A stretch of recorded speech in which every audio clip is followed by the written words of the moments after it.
Kembali lagi bersama saya, Fatma Helmiyantriani dari Champion Wealth Planner.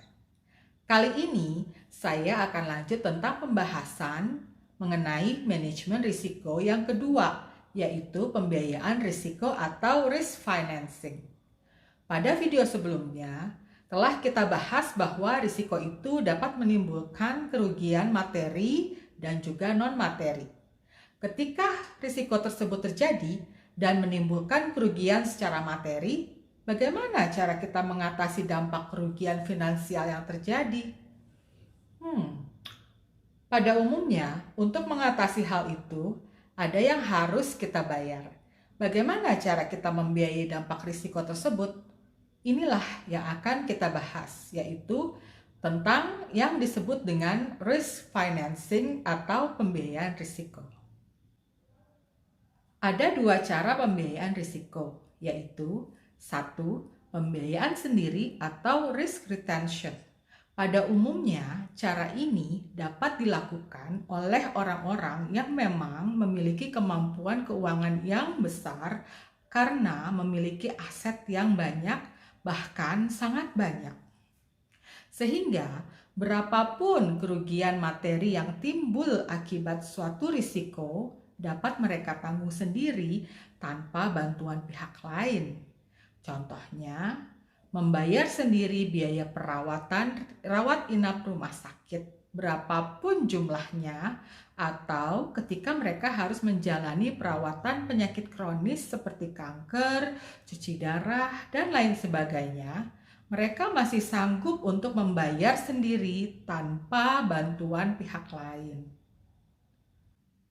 Yang kedua, selain pembiayaan sendiri ketika mengalami risiko, kita bisa juga memperoleh pembiayaan kerugian materinya dari pihak lain atau pengalihan risiko kepada pihak lain, atau disebut juga dengan risk transfer.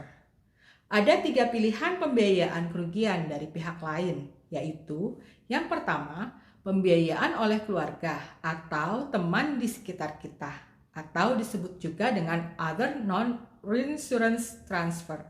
Pembiayaan ini membutuhkan kedekatan dengan teman-teman dan juga keluarga, juga kemampuan finansial yang tinggi di antara teman-teman dan juga keluarga terdekat. Contohnya yaitu ketika kita sakit dan terpaksa dirawat inap di rumah sakit, keluarga dan teman-teman terdekat memberikan sumbangannya untuk membantu membiayai biaya rumah sakit sampai dengan lunas.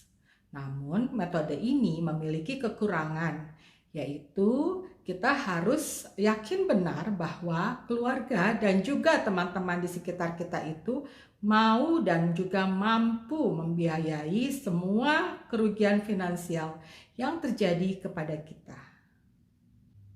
Yang kedua, credit arrangement atau pengaturan kredit untuk membiayai risiko.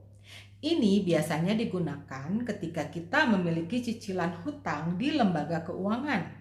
Contohnya, dalam kredit kepemilikan rumah atau kredit kepemilikan kendaraan dari bank, biasanya di dalam perjanjiannya dilampirkan sertifikat kepemilikan rumah atau surat kepemilikan kendaraan bermotor tersebut sebagai agunannya, yang berfungsi sebagai jaminan apabila sewaktu-waktu kredit tersebut macet di tengah jalan, aset yang dijadikan sebagai agunan tersebut dapat dijual atau dilelang oleh pihak bank yang hasilnya bisa menutupi pelunasan hutang kreditur.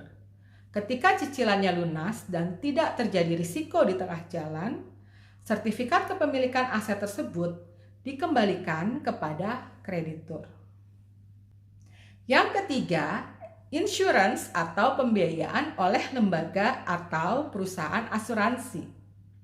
Pembiayaan risiko jenis ini termasuk yang paling murah karena kita hanya membayar premi yang nominalnya jauh lebih rendah dibandingkan uang pertanggungan dari risiko yang akan terjadi. Contohnya, ketika kita dirawat inap di rumah sakit, biayanya dibayarkan oleh perusahaan asuransi, sehingga nasabah tidak perlu menghabiskan tabungannya hanya untuk membayar tagihan rumah sakit. Selain itu, nasabah juga tidak perlu minta bantuan kepada saudara atau teman-teman di sekitarnya karena semua tagihannya sudah dibayarkan oleh pihak asuransi. Pembahasan tentang asuransi secara lebih detail akan dibahas di video-video selanjutnya. Stay tune bersama saya, Fatma Hamiantriani, sahabat keuangan Anda. Salam planners!